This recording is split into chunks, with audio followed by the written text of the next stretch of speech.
you got the lead, they're coming in, but then you're not actually sure what to say when you finally get them on the phone. So like the last episode we covered kind of the emails, the texts. This one we ended up getting into if you actually get them on the phone on that first call, how should you talk to them? What should you say? What should be your opener be? So we really dove into the nitty gritty around that side of things. So if that's interesting to you, check the episode, and we're going to dive right into what to say on that first phone call with a new lead. Welcome to The Leads Are Shit. This is a real estate magazine podcast, and here he is, Andrew Foliato, owner of Real Estate Magazine, founder of Just Sell Homes, and I'm like a client of Just Sell Homes. My name is Taylor. I'm with Hacking Company at Remax River City. Team leader, real estate agent, nerd. And also, Just Sell Homes allows us to focus a little bit more because marketing, really, it's a different game. And that's what we talk about here. In fact, that's when people say the leads are shit, is when they're not able to talk to the leads that are coming in. And maybe that's who they're calling to them. But it's good to see everybody else that's here. And if you're not here, if you're getting this on recording, there's people here. Got the Godlintons first up, back to back. Double Godlinton. Ryan is the winner. Fastest Godlinton of today. Are they sitting next to each other, though? Good to see you guys both. You're from Lethbridge. Jeff White from Peterborough. Jeff was part of the after show recently. Nice. Yes, he was. So I also yesterday, so I ended up getting they sent me a media pass for Realtor Quest. So I popped in for the morning, ran into people from the show. So Carmela, who's often in the chat, she came over, said hi, and we chatted for a little while. So that was good. But yeah, it's pretty good. Super cool. It's good. It's fun to run into people. So like with the Godlins, we had drinks in the hotel lobby in Banff. Which was nice. I mean, if you're gonna have drinks with someone you meet through this, it's hard to find a nicer venue than that. That's not a this year thing. That's a next year thing now, right? Because Banff Connection is every other year. So yeah, it's every other year. So the next one, but it sneaks up on you because it's January. It's just like right there. Yeah. So they just recently launched sales, like ticket sales. So they opened them up. They'll probably be heading over, I think. But that might give me an excuse to go, considering you're coming to my neighborhood. Yeah, so I think you have to. Just call that out. Are you going to stay at the castle in the mountains? I'll definitely stay in the mountains. Whether I actually stay specifically at the castle or not, I don't know yet. I mean, when you're staying at a conference, even though it's more expensive to stay there, the experience at the event's always better if you're on site. So very rarely do I try to stay off site. I did an event recently where I stayed off site, but it was like the site hotel was like $650 a night and a suite at the hotel across the street, and like literally right across the street. So a 2-minute walk was $200 a night. That was like small room for $600, a suite for $200. That was a no-brainer on that one. But yeah, like few little things like that. I always stay on site. It's just better. But yeah. Anyway, so we are going to keep going with our discussion. So to tee it up from the last couple of weeks, if you weren't here. So basically the long story short version of it is we started running a new type of ad campaign for Taylor. The ad campaigns aren't new. The call to action and the form of what we did after they click changed from traffic to his website to lead forms. And that went from, just sending traffic to his website to he's over 300 leads in the last month now from these campaigns, which did not fit with their follow-up system. So in a normal world, people would say those leads are shit. And we've been reworking on his follow-up system. So last week we spoke about kind of the 5 emails and the initial message that goes out to these leads. And we're basically just going to keep going on this to kind of dive into improving the follow-up and making this system fit for what you're doing. Right. So there are some systems out there that are really sophisticated. Yeah. Like I was a Ylopo client. I've also been a curator client. And what they were looking to do was to solve for something that agents have trouble with, which is that division of marketing qualified leads and sales qualified leads. And to give you an idea of that, the Ylopo system basically had something they referred to as the cauldron. So when leads came in, they didn't directly come to us unless they met criteria.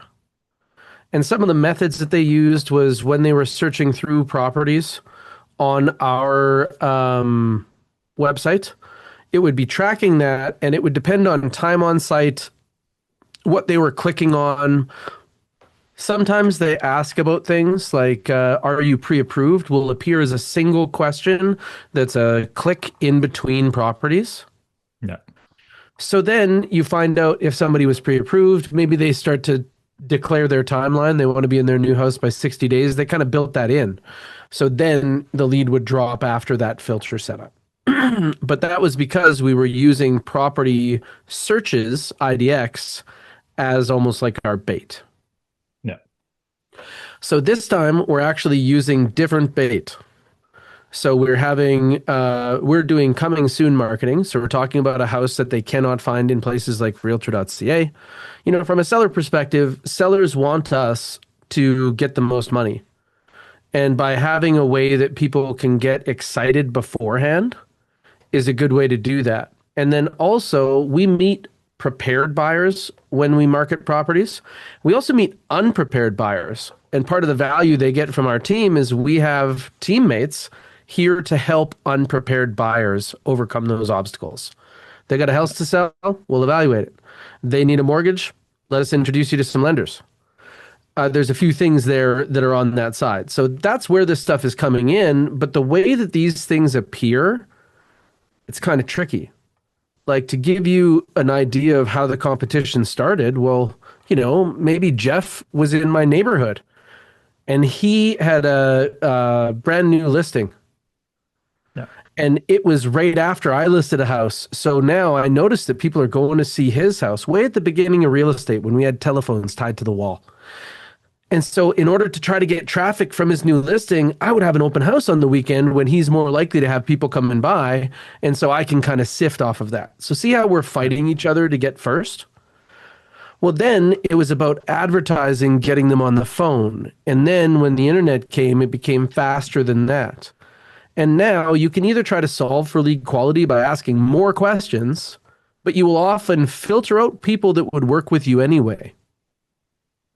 And so that's where you kind of choose. So right now, Andrew, how would you describe like when we're pulling in from Meta, what would you describe our filter like? I mean, to oversimplify it, we're giving them it's the teaser trailer and their tick to buy ticket. It is their contact information. So How it's much do give they them know about enough. the property? We're still in testing of testing different things out there. So there's not one right answer on that. So like typically the way we test things is if you have a price on a coming soon, we'll sometimes put the price in, but sometimes that's also we're setting the price, check it out. So if it's, hey, this is the only photo we have, we'll send you more soon. Sometimes it's here's the neighborhood, not the address. So you keep kind of testing the different pieces there. And what And you're then see trying to which do one. is somewhat avoid delineating information. Yeah. So you market by saying things like property has a garage as opposed to double or single, Yeah. because You then you will pick up people for both. yeah, like you're doing that thing where you're pushing in like I want to get enough people interested, but also not push away people that I might be able to, if they're not interested in this, still get them in on something else. So it's like if it's a 4 bedroom home in Sherwood, we might say that, but like if it's like a side split hypothetically and nobody actually wants a side split, we might leave the side split out of that first coming soon Hmm. because it's still a 4 bedroom home they're interested in. But it's finding the balance of because what you never want to get, and this is where I think some people go too far, is when you give someone like that type of ad where you're giving them enough information to get them interested, where they're then disappointed when they get it. Mm-hmm. So that's what you have to find that balance of like we like I refer to this at all the time because it comes up with content of like clickbait content. Um, there's clickbait, which is bad, but a curiosity gap, which is good. The only Right. difference between clickbait and curiosity gap is when you got to the end, did you feel satisfied? The Ah, this is curiosity gap, you're satisfied. yeah, this is a paradox in real estate. It's the Yeah. partial basement paradox. Yeah. So what do you want people to do? So if you have a partially finished basement, are you going to list it? Let's say that you couldn't list it as partially. Are you going to list it as fully finished or unfinished? If you list it as unfinished and they get there, they're going to be like, whoa. Or even when they go through the pictures, if you have pictures of that, they're going to be like, oh, yeah, it's unfinished, but look at this. Yeah. However, the price you're going to pay is matches on the Yeah. system. And then on the other hand, you could list it as a fully finished basement, and then people get there and they're let down. Yeah. However, Right. you do get into more matches, and it could make sense because of the price. Yeah. So, really, when it comes down to what we're talking about with using different delineating factors, it's actually more important to understand what your bait is because you are the one who has to catch it. Yeah. And that's all it is. And it's a lot of people don't, and you don't have to overcomplicate what your bait's going to be, right? Like it's the lead magnet, it's the piece. Like at the end of the day, people want information about properties. Um, you don't need more than that. Like buyer leads, seller leads. Like typically, if we're going for this type of lead, which is different than bottom of the funnel leads. So like if we go top of the funnel, just listings, things like that will get you as many top of funnel leads as you want. Let's contextualize But that. yeah, So what Andrew's saying is top of the funnel is I have a problem that I think real estate may solve. Maybe my yeah, problem is that my income has risen and my lifestyle doesn't match it. Like there's a bunch of yeah, reasons, or I don't have another bedroom, that kind of stuff. yeah, But real estate might be the answer I'm investigating. This is where most people can afford to compete for opportunity. yeah, When we refer to the bottom of the funnel leads, I want to buy a house right now. You are in it with the best in the game that have way more money than you. I'm talking, yeah. this is where brands compete for attention.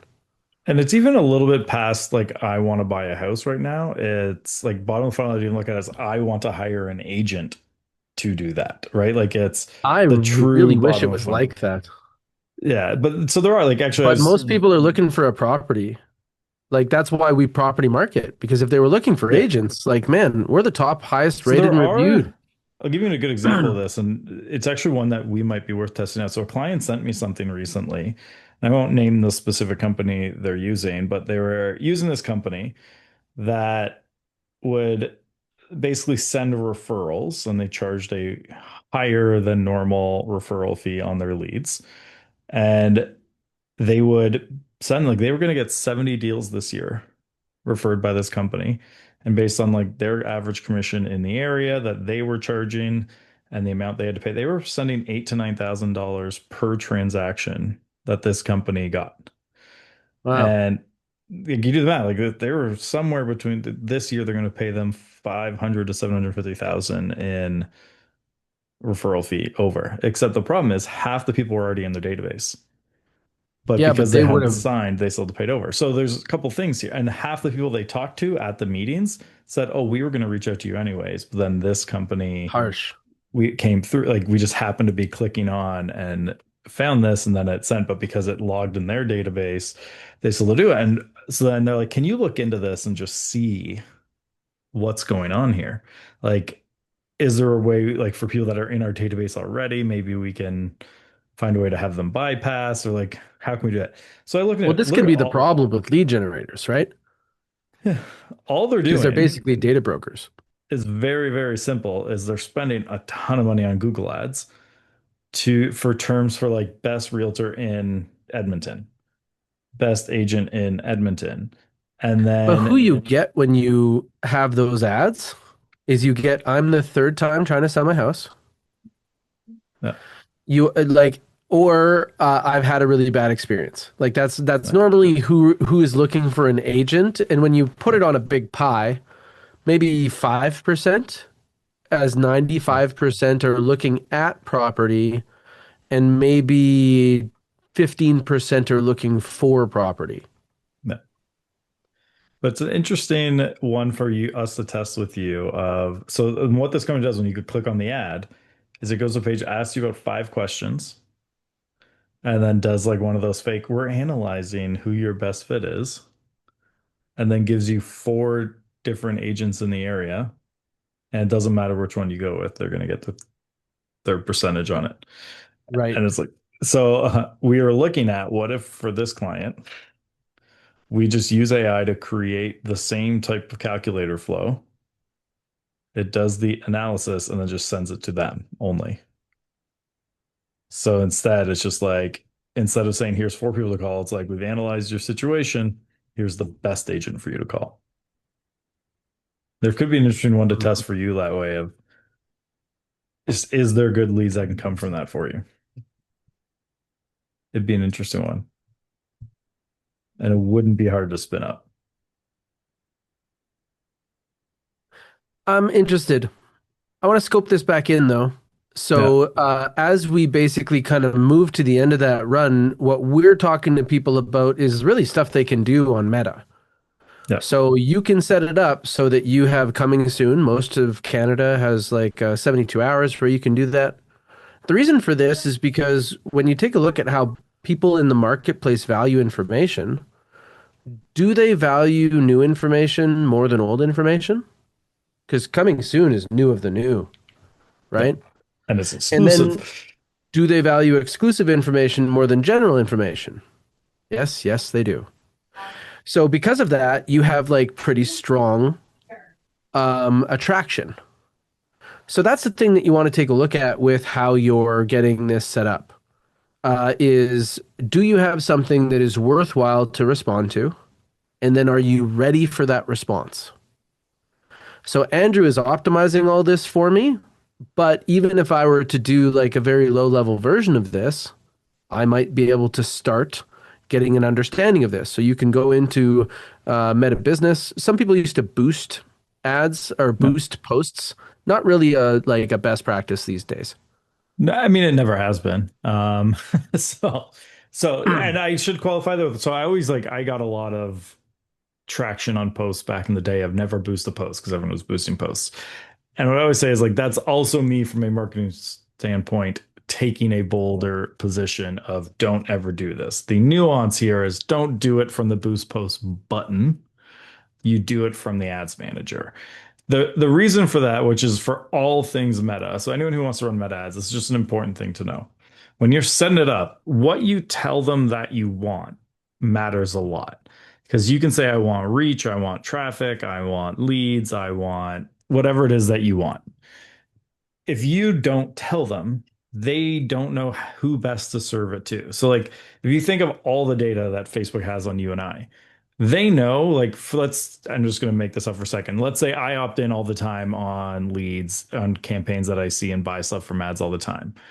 You might never buy anything you ever see in a Facebook ad.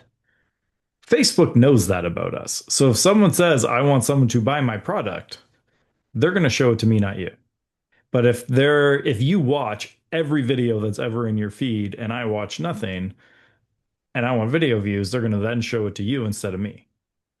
And they know these things about us. So when you go and say, like, let's say, you have the wide range of the Facebook demographic here. This group has opted in on things before. This group has never opted in on anything. And we run a lead gen ad and we say, I want leads for my client. Right away, Facebook's saying, well, this is the group that opts in, this is the group that doesn't. We're going to show the ads over here to this demographic because we know these people will become leads.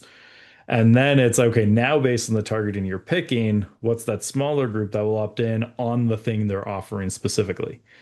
And then the Mm. longer these ads run, that's where you start to see that ad fatigue is because they kind of run out of that group who opts in quickly. And then it starts going this way where now you're kind of eventually only left with these people who don't opt into anything and it's harder to get them to opt in.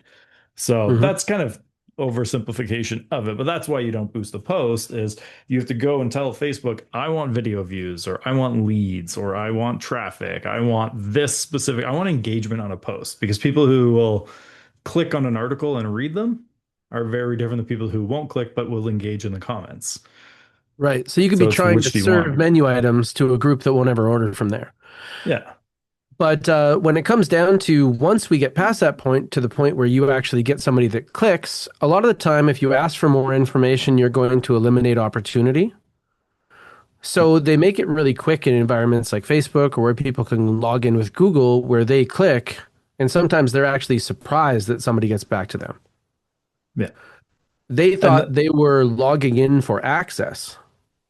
They may have thought that, you know how sometimes your services ask you to log in again just because they're doing a security update? yeah. That's their experience of it. And then if you're good at this, you're on their phone within seconds. What's the biggest challenge with Facebook lead forms is people who didn't realize they opted in. You get a lot of people who their initial reactions, who are you? Why are you calling? I didn't do that.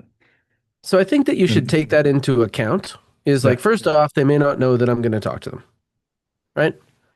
Then the second is I will miss 100% of the shots I don't get on the phone.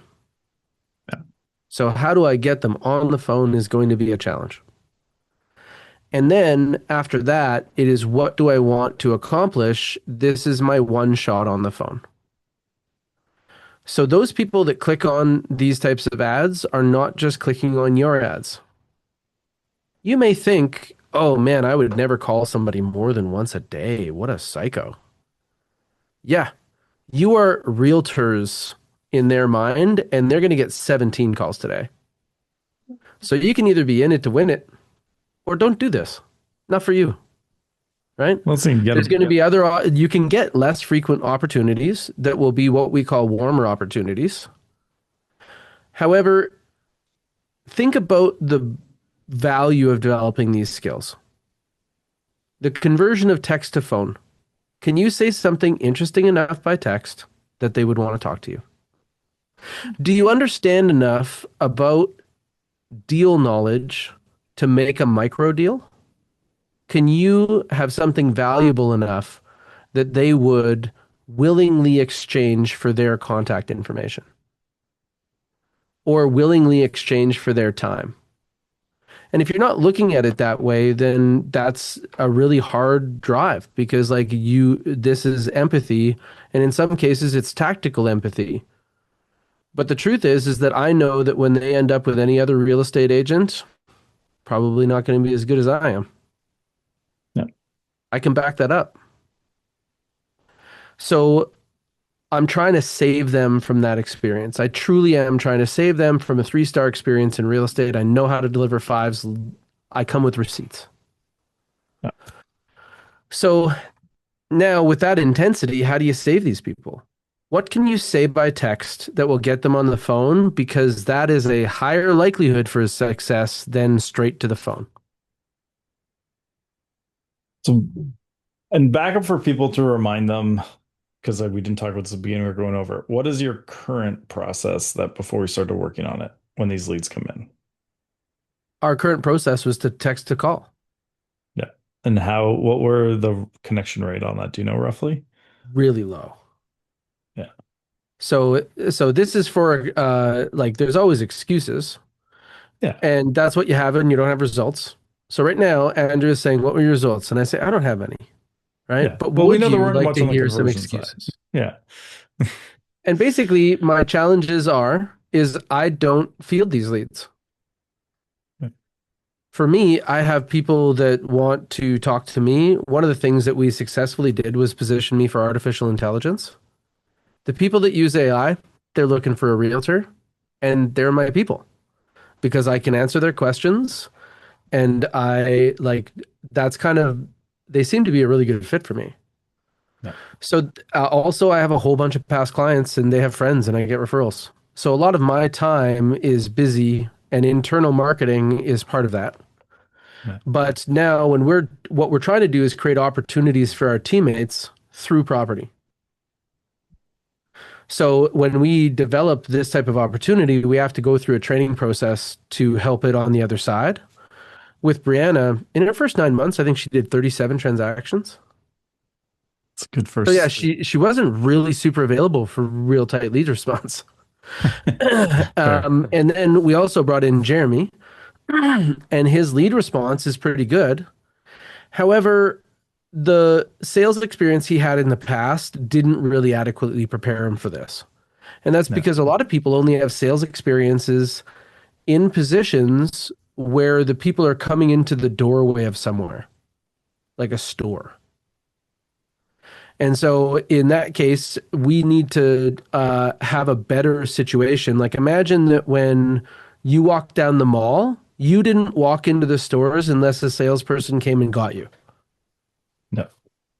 And you're just walking down the mall and these people are trying to get your attention and bring you in to help you buy something. That's kind of what this is in an internet stream. So for me, if I'm talking to Andrew, so right now we were talking last time about an automated text message that would split as part of an action plan. Now we're talking about the sales aspect of this. So we're just going to go with not direct off that action plan, but how do you convert text to phone call? Let's go with an extreme example. Yeah. Andrew, you won $1,000. Are you available for a call? Yes. See? Actually, Also, I you probably notice how wouldn't you get go. like a I wouldn't go 100% on that open phone rate? call though, because I just assume you're lying to me. Well, you might assume that it's a scam, Yeah. but like there's a few things that you could do that would probably get most people to give you a response. And you have to think about it from that end. Like first principles. Yeah. What if I had to get Andrew on the phone? Andrew, your house is on fire. You'll get there.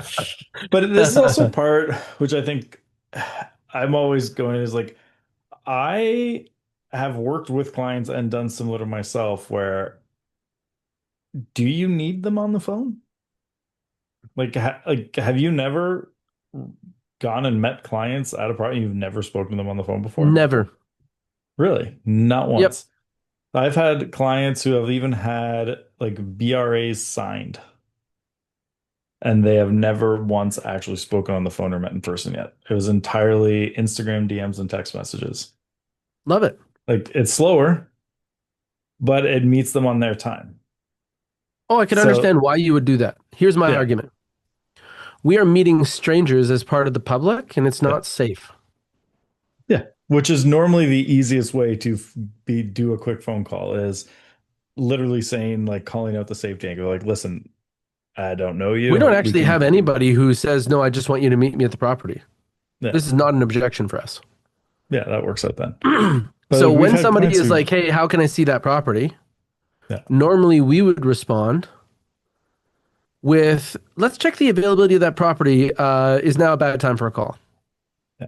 That's right? normally the bet, Or like the as soon easiest as they way. say, I would like to see this property, I'm looking to arrange a viewing, we would just call and they answer. The phone's in their hand. Now, what signals do you need based on how you do it when you're texting, emailing, or DMing someone before you ask for the call? Like, what are you looking for before you try to make the transition to a phone call?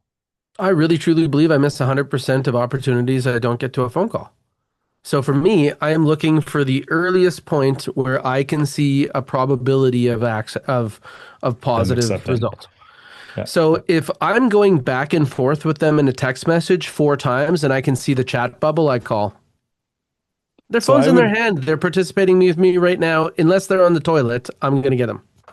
so typically how I do there is I would do the, instead of just calling without like saying it, I would just say, hey, we're going back. We can actually solve this way quicker if I got calls. Do you have like 1 minute for me, or 2 minutes for me to call you? Hmm. And then, because like it also depends on context. If it's outside of work hours, I might more likely to make that call. During the day, Yeah, like for if I'm at me, work, you can ask for permission. I'm a beg for yeah, forgiveness guy on this one. I just know your phone's in right, your hand. yeah, So like, and I'm not solving a problem because it works. yeah. Oh, So that I have just somebody who's reminded me of looking a to get a tangent I property. almost went They're on. thinking about scheduling a time, Yeah, and we're back and forth right now. And then we yeah. get on the phone, and I normally know that they didn't really expect that. And so you can start with like, "Hey, actually, yeah, I just wanted to get you on the phone so we could get this a little bit more organized. Yeah. This is exciting. And When you saw that house, yeah, what did you think? Was it the kitchen? I want to draw them in. I do high tone when someone is calling me, like when I get the opportunity to be introduced to them through property, I'm all Yeah. about the relationship. Yeah. And just asking if these are coming to your personal phone or the CRM, that can depend on which platform you're using, right? Like Mhm. if you can do this in your CRM, great, because it tracks everything. It's great for that. But there's also like, for example, and I think Follow Boss now can do blue bubbles through iMessage, unless I read that mistakenly somewhere. Um, you can, but like at the end of the day, it's like I don't overthink whether you're doing it over your cell phone or your CRM, just whatever it takes to get it done. So I would think that if I could choose from a conversion standpoint, like just in that chat, Yeah, the blue bubble matters, yes, it does. right? And so in that essence, I'm more likely to seem like I'm not a bot or somebody in a call center, which is what they really don't want. Yeah. Then the step back from that is that costs lead response time because now it has to be me unless we can get it kind of rigged up. And I think you can do it, but I don't think it's native inside of Follow Up Boss. I think it's Yeah. like an integration. The blue bubble just So means it's like then, an iPhone to iPhone texting each other just for the people in the chat. So that's what I like when you're texting someone from my phone and it's blue, blue, blue, blue. Whereas if it's the Android, it's green. And there is definitely an elitism to iPhone users with their blue bubbles. but also for a long time, Yeah. very less likely to be spam. Yeah. You And know, that's still starting to mostly is. change now, but Yeah, but it's it's still still better. mostly. And I even noticed it, like I was going through a sales process with a company, and I even noticed without thinking about it, responses changed when someone from their end switched and started just texting me from their iPhone. Mhm. Because you can feel it's more personal. You feel like it's actually someone on the other side as opposed to, oh, this is just an automated, this is many chat reaching out to me. Totally. Yeah. So when you take a look at response time and tracking, that's like the price you pay if you do it native to your phone, but the benefit is personal. Yeah. But however, if it's going to be the difference between responding in a minute and responding in 2 hours, like go with the green bubble, man. Like But it's going to be tracked in your CRM and it will happen every time. And you know what? Done is yeah. better than perfect. And you can even do things like the initial message comes from your CRM, but you tell like through the messaging, say this is an automated bot or reply. And if they reply to that, then you jump in from your phone, right? Like we've done this with clients where we let follow-up boss do that initial message. Then as soon as someone responds to that, then they jump in personally, right? Like that again, it has to fit with your system and you have to factor in response time and what's realistic on your end. And that's Mhm. where it's like you can't do really a one size fits all to maximize it because it's also like what's maximizing with the process and systems you have and are willing to do. So you have Mhm. to also build it based on what you're willing. So like yes, we can say in a perfect world this is the follow-up system, but then we have to adapt it to how you're likely to use it. Mhm. Yeah, like And that's the movement that you want to make. Now, yeah. I'm not sure if anybody else struggles once they get on the phone, but we have the chat open here. You can introduce yourself. There's a few people in here right now. Um, Good to see you And again, then Bonnie. Bonnie had a question about yeah, what do you think is Lofty. lofty as a CRM? You've used how much have you used at all? No, so like I haven't spent a lot of time in it personally. I could tell you outside of Follow Boss, it's probably our most popular CRM from clients. And they all seem fairly happy with it. So I haven't heard, but I would probably say Follow Up Boss is the clear number one. Lofty would be number two. Um, I think kind of a lot of the difference is really, I mean, besides the Zillow stuff, some people just left Follow Up Boss because of being acquired by Zillow. Otherwise, it's usually Follow Up Boss number one, Lofty number two. And then from there, it's just functionality. Like, is there specific functionality you want that one has that the other doesn't? Um, that's really the only consider like you're going to be fine with either one. There's nothing to worry about there. Um, so price and specific functions, do they both have what you want? Then just whichever one you're more comfortable working in. Mhm. Yeah, the best Yeah. CRM is the one that you'll use. So if Yeah. you feel comfortable working inside of it, it's going to be better than one you don't because you won't work it. Yeah. Like you should start Exactly. your day in your CRM. It should be where you manage your personal tasks. Like I have a Yeah. Taylor Hack profile in my CRM because then my tasks are in there, but they're also among the most important people in my business, which is Yeah. my clients. I check my follow-up boss email before I check the rest of my email because clients come first. Yeah. Well, it's like my personal email. I don't even have it. So I use like a program to do my emails faster called Superhuman. Mhm. Um, and my personal email doesn't even go on there. It wouldn't cost me extra to add it in. I just don't clutter. I keep work emails in that very specific spot. It's good. So, so now when we get on that call, um, that's something that people do differently. And I think that there's a few things that we all want on that call. Like most of us want timeline. It's just a dream until you put a date on it. Now it's a goal. We also want to know things like, are you pre-approved and are you working with another realtor? Man, is that all about me, right? Those are withdrawals. And then what else do we want to know? So yeah, pre-approved, work with a realtor. And And so I go through the timeline. Dean Jackson. Yeah, I just go through that. Do you know what you want when you want it? And do you want my help to do it? Mhm. So that's a good way to do it. But sometimes Yeah. the do you want my help is like, I don't know if I would want to ask that question until I've given some evidence that I'm good at this. Yeah. So you want to Well, be it's careful where you do that. but So that's now also let's where you got to look at, do you need to? Because like where did that lead come in, right? Like if we're doing where we've talked about in the past, like a heavy inbound marketing strategy as a that is all about brand and building up the expertise, they already want my help before they reach out. see, I love it. Yeah. The cars you build are fantastic, but being that they're prototypes, we just can't drive them. Yeah. And so this is where Andrew's building the future into saying like how much can we bring the marketing to the doorstep? And that's how almost all the marketers are is over time they've been taking away basically something that outbound salespeople used to do. No. And they bring the action closer to you. And it's never been faster than it has been in this intranet age.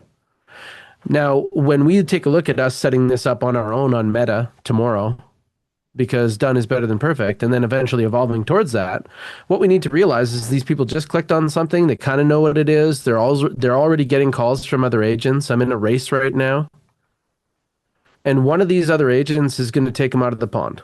One of Yeah. them is going to say something that makes a connection with these people, and that's the person that's taking them to a house that everyone can show. But this is also what I love about like if you have all this in place, like a good follow-up system, is getting them at that top. Because like let's meta ads using that as the easy example. $2 a lead, $3 a lead.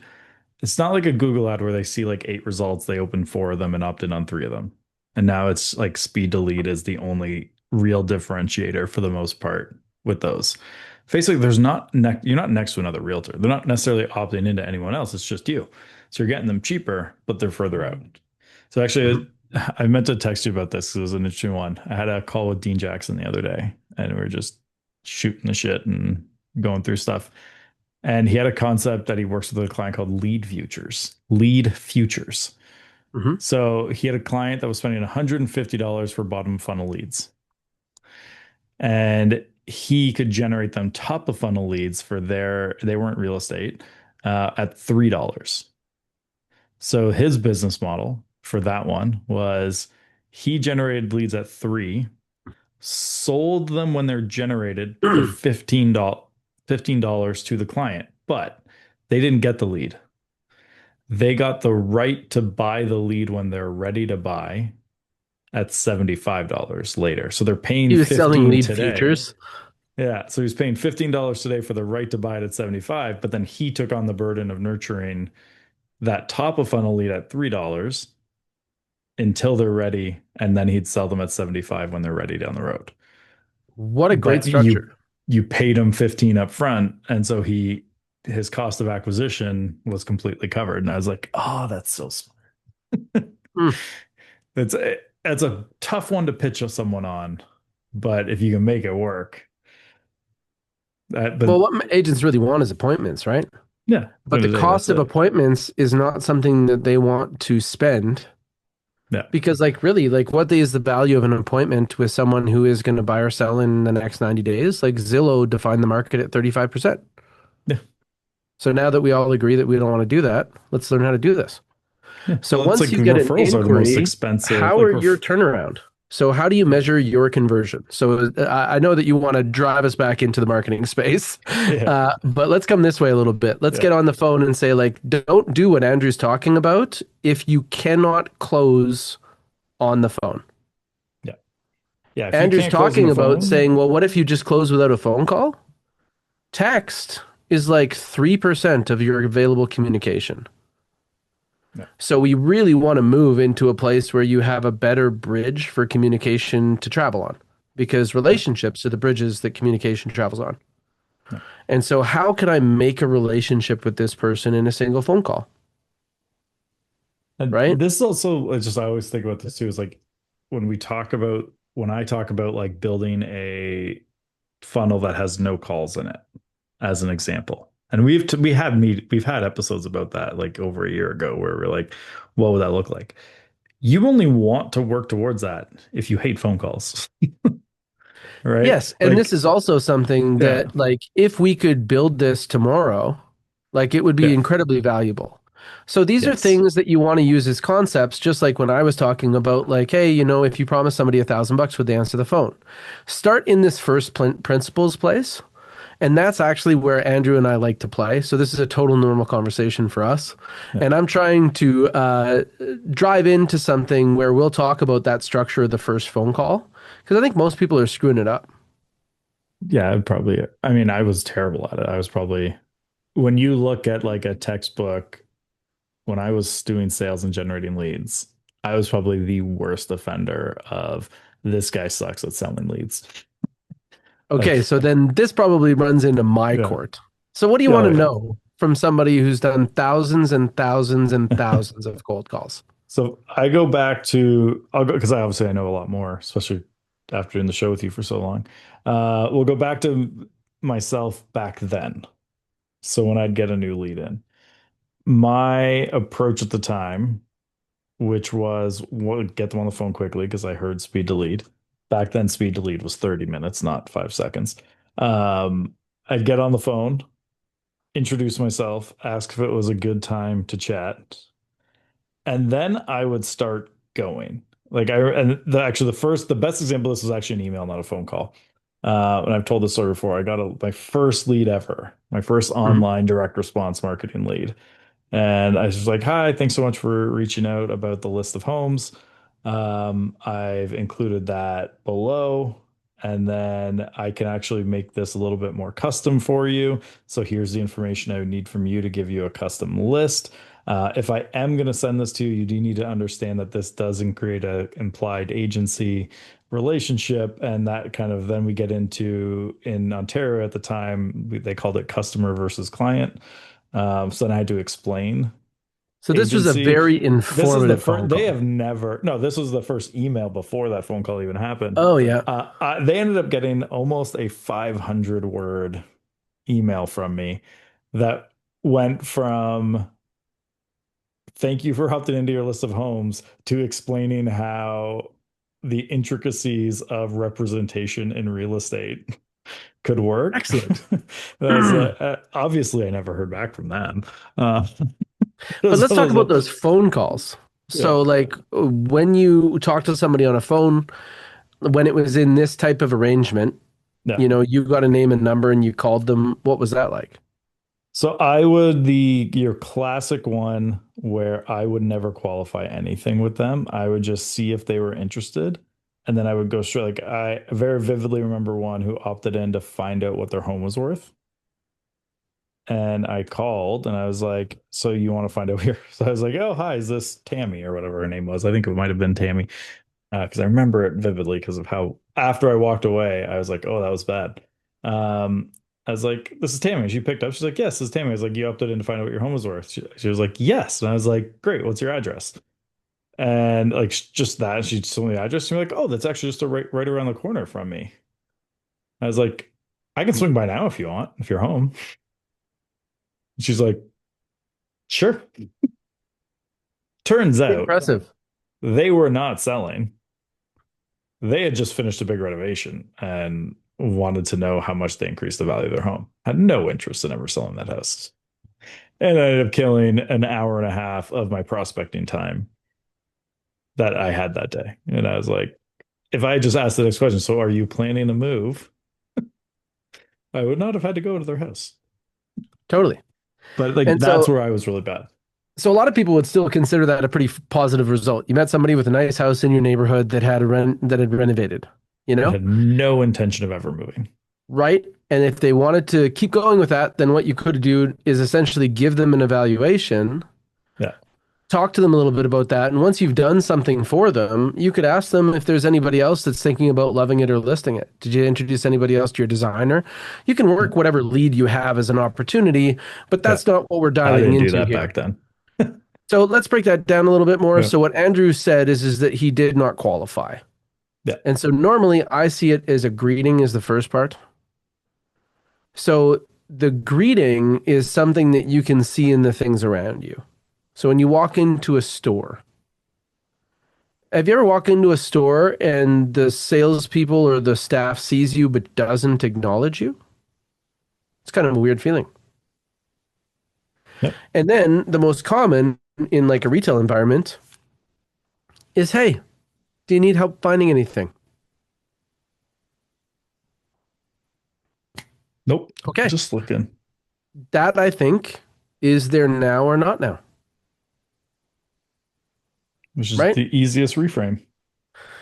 And so then after that, they just let people browse through because that's what they want to do, and go through. So you can also see that, but you don't have that opportunity on the phone. You can't help them, like they can't browse through. Your time is up. Yeah. So the idea would be is how can you get into a situation where you don't go bankrupt while you find out, are you pre-approved? What is your timeline? And are you working with someone else? So now that we know that that's the mission, but if it was just that, like if Andrew got on the phone and you did it well with Tammy, what's your address? I'm going to do that with all my calls now.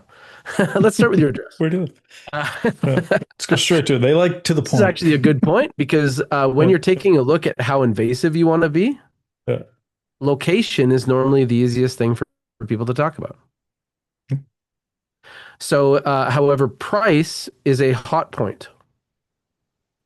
I've seen agents that were new to us that maybe their sales experience in the past was things that people paid like 4 digits for, like tires. And we had to help them understand that if you sound like you do 4 digit deals, it disqualifies you from being someone's realtor. So you need to step up your game. If people are done listening before you're done talking, that's a you problem. That's the idea, is that it does have to be some level of verbal entertainment. So you have to think about things like, is your tone melodical? Do you carry enough with that? Are you articulate? Do you have enough empathy to even understand what to talk about? Otherwise, it really is a form of how can I help you? So now when Andrew clicks on something, the first thing is if I'm fast, I know he didn't know that that was going to happen. So sometimes the way I catch them is surprised. Yeah. So that means I have to have something in my pocket for that. When Andrew's like, wow, man, that was intense. You're here right now.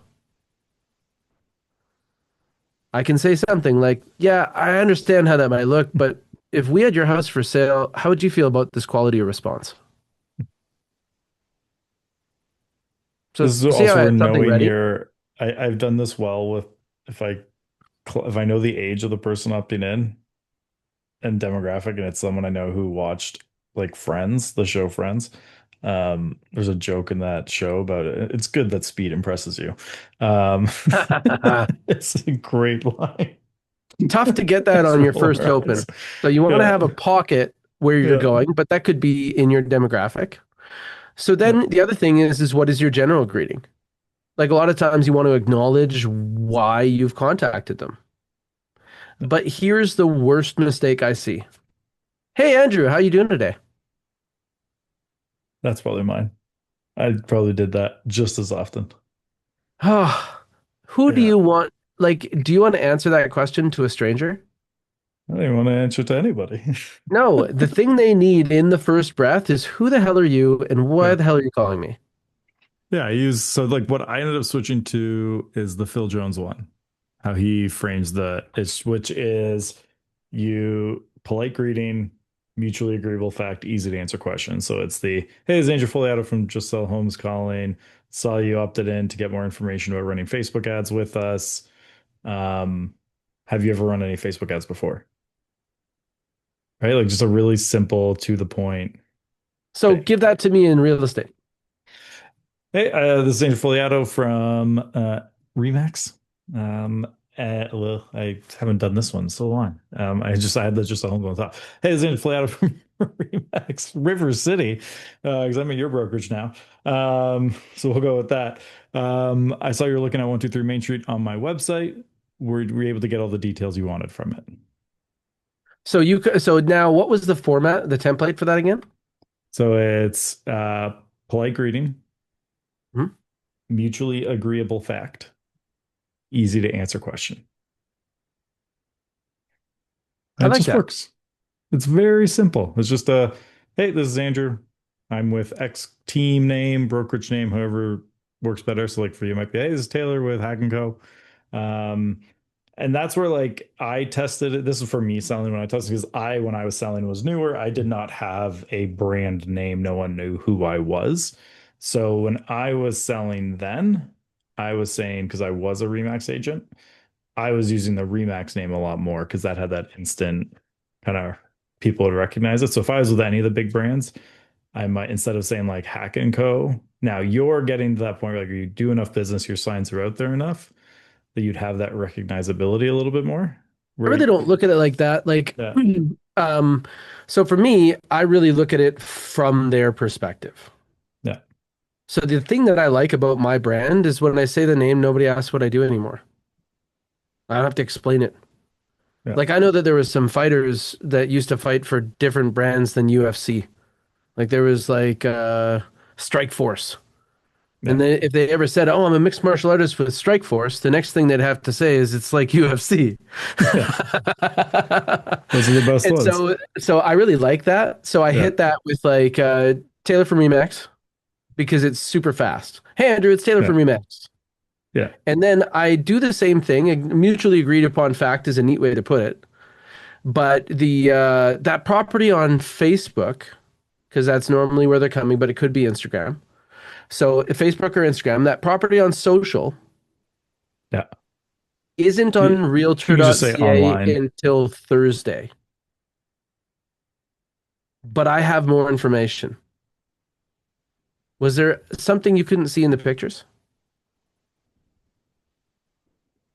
That's an easy one.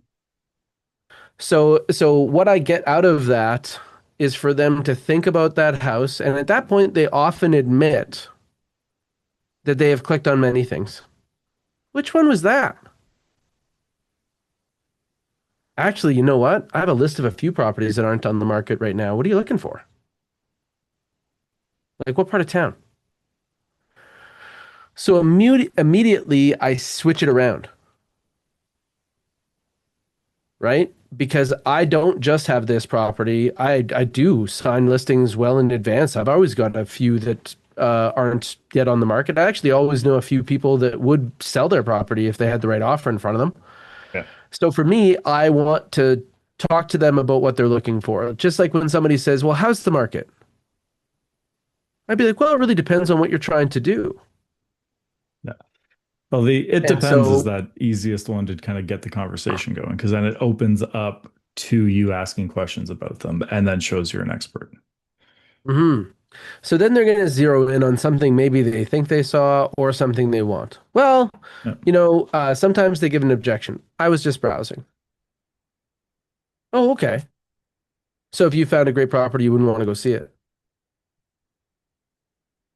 yeah. Like And I, then, and I don't say buy it. I'd say, so if you saw something exciting, you wouldn't want to go see it. That is elation. That is a skill. I am Yeah. making a statement for them to correct. It is a secret move. When you put a question mark on something, our brain says, should I answer this based on our relationship? Yeah. Whereas if I make a statement and I'm wrong, everybody loves to correct. No, no, no, no, that's not me. Let me put the record straight. They even do that interrogation. They say, you know what? Like, we found your DNA at the scene. Maybe we don't know the whole story. Maybe you were only there to steal things and then it got crazy. And so they like those things allow them to be like, no, let's set the record straight. You don't understand my intention. Yeah. And that's a great move. So, oh, okay. So if you saw one, you would want to go see it. And sometimes they'd be like, yeah. And I'd be like, okay, well, what are you looking for? I got a few that aren't on the market. Is there a part of town you guys are interested in? Yeah. What I really want is for them to dump to me. As soon as it's story time, I just grab the popcorn. Because then when I'm like, what part of town? Well, we got to stay in this school district, but Claire's not going to school until next year. Mm-hmm. Yep. This is awesome. Right? Yeah. And my only job there is now to go too deep. Oh, really, Claire? How old's she now? Right? And now I'm going to rapport build. And I want you to think about that as where I get to match up. Just like me. Oh, samesies. Twinning. Yeah. Oh, Claire's going to be 12. I have 9 and 11-year-old girls. Extra points if I can make them laugh. I feel like I'm going into the Black Diamond run. How you doing? We're good. Right? And so now, as soon as they laugh, I find that they're really starting to unlock. And that's what I talk about when I refer to bring it to a boil. Yeah. If it's not boiling, it's tough to move around in a conversation. And what I really want is family, occupation, recreation, and dreams. So now I got Claire.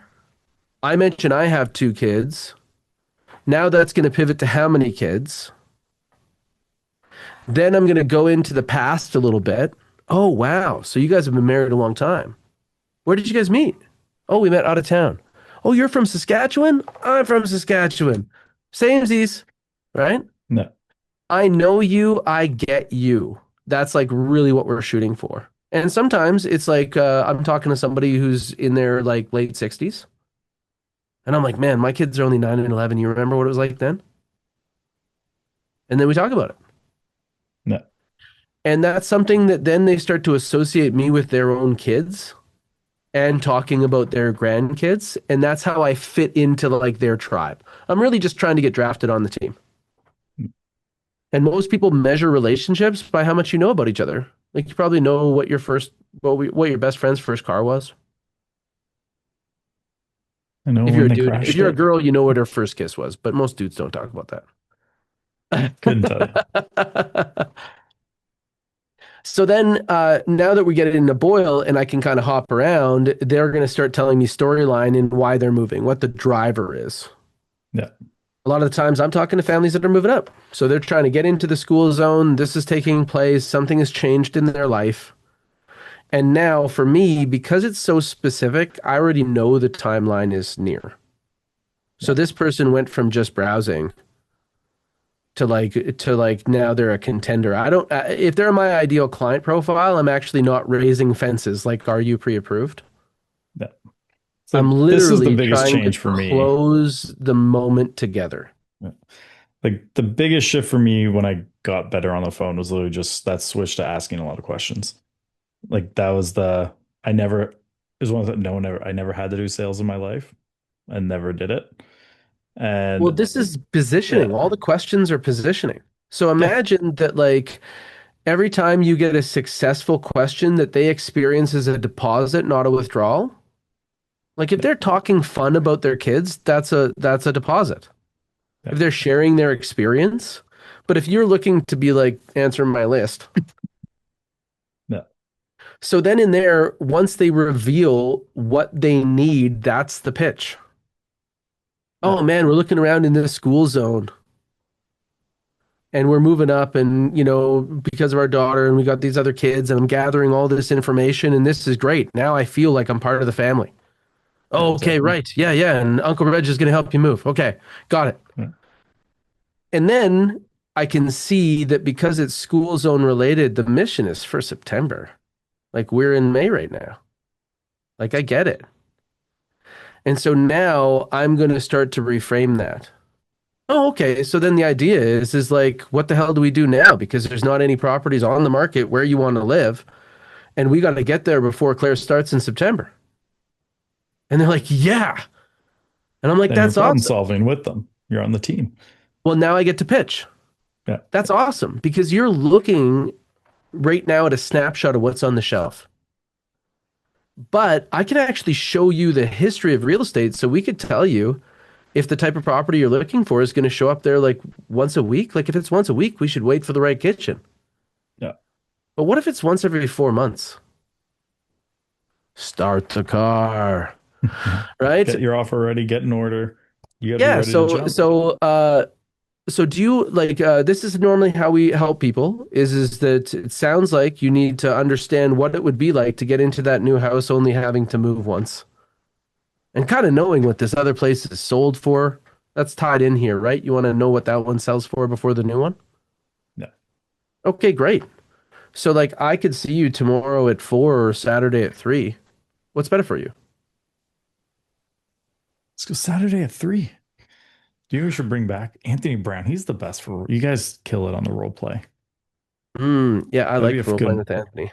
that'd be a good session. Just have you two go on, bring scenarios from people. We should And do that just, anyway.